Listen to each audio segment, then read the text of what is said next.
beat to drop.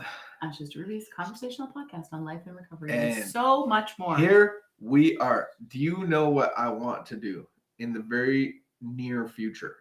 And I shouldn't be saying this, but I just thought about it. And I shouldn't say everything that comes into my brain. I understand that, but I feel like it's too late. Not on here, you shouldn't. Saturday, can we go get our feet taken care of? Okay, I dislike what I just said, but I have a need for it. Like, I have my foot collects like skin and it gets hard and then it gets cracked. Like, I don't want to do it for aesthetic reasons. I want to do it for maintenance reasons. And I feel I'm ready. I don't know if there's like a particular kind of pedicure that is. No, the regular pedicure. No, I feel like you want. You've taken me before. You need like an industrial pedicure. No, that lady has a razor, which I am terrified of. I'm terrified of the whole thing. Like, the whole thing is very uncomfortable the 2 times I've done it. But I feel like I am beyond what I can personally do, and I'm probably lazy. I remember it's a reflection of our spiritual condition sometimes. My feet. My feet. So I want to get that taken care of. I'm not going to put any color. I'm not going to, I'm not going to get the, what is that called? The French, what is that called? The French nails? The, what is that called? French manicure. No, the one with the white at the end. Yeah, but it's called something. Just the French. Going. Anyway, I don't want to get that. So I just want to get my feet cleaned up. Can you entertain me with that? Remember on Amazon, I tried to buy the razor that they use for your feet, and you said that's a terrible idea. And I agree with you. I don't think I should be using razors on my feet or on my face, for that matter. What's the day today? Is the 9th. It is my turn to read. Excellent. Thank you for the joining of our morning meditation. Saturday. You guys want to get our feet done? I've never got my hands done. I don't feel the need for that, but I dislike the what's that called? The clippers. There's something that probably happened to me as a child where they were cut too near. I don't want to be like our dog where she goes like into manifests weirdly, but mani-pedis. All right, here we go. Thought for today. If we had absolute faith in the power of God to keep us from drinking, and if we turned our drink problem entirely over to God without reservations, we wouldn't have to do anything more about it. We'd be free from the drink once and for all. But since our faith is apt to be weak, we have to strengthen and build up this faith. We do this in several ways. One way is by going to meetings and listening to others tell how they have found the strength they need to overcome the drink. Question: is my faith being strengthened by this personal witness of other alcoholics? We call that fellowship. Meditation for the day. It is the quality of my life that determines its value. It's the quality of my life that determines its value. In order to judge the value of a man's life or a woman, we must set up a standard. The most valuable life is one of honesty, purity, unselfishness, and love, the 4 absolutes. All men's lives and women's must be judged by this standard in order to determine their value to the world. By this standard, most of the so-called heroes of history were not great men. What shall it profit a man if he gain the whole world, yet loseth his soul? Question mark. Man, faith muscles. Faith. Wow, that's hard to say. Faith muscles. I came out of the gate too hard on that. How do you build your faith muscles? I remember it was coming out of COVID, and I'm involved in a men's retreat. And we had it canceled for a couple years in a row due to COVID.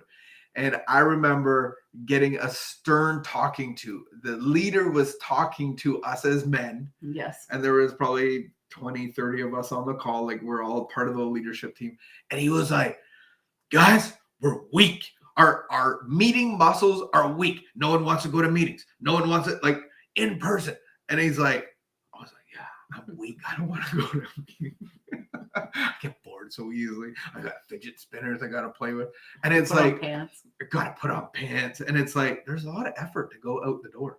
And so this is suggesting that part of me growing my faith is actually getting out the door and going to a meeting, spiritually connecting with others that are on a faith journey. And so that's what a meeting, that's what the fellowship is for, is to grow and strengthen our faith.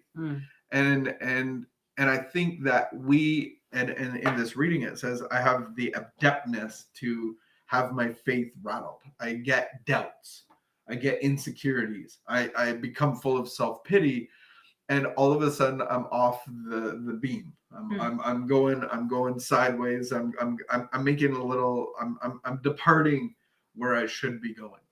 And so I think for me, yeah, I have to entertain these meetings and go to, like, I do a couple of meetings a week.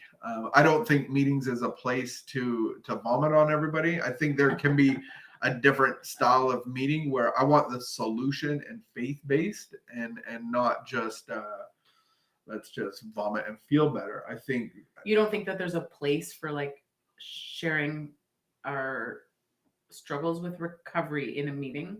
Is that like to be done outside of, like, if you're not getting recovery, if it's not like working, if you don't get it, should that be done then outside of the meeting? I'm moderately to strongly opposed to that kind of meeting where it's like, no, but I'm just saying, but a person then who doesn't have freedom, then like so they should go to a meeting and just they should get a sponsor and start working right. steps, and then that stuff happens like a good one-on-one. That's all I was saying. Yeah. That's what I was saying. Not in a meeting. That's what I'm confirming. Yes.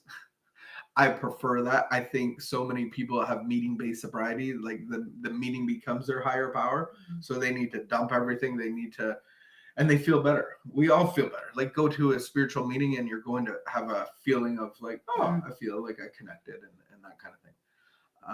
But I think some of that stuff needs to be outside of the meeting. The meeting is to grow and strengthen us, and just, I'm a little opposed to the vomit meeting.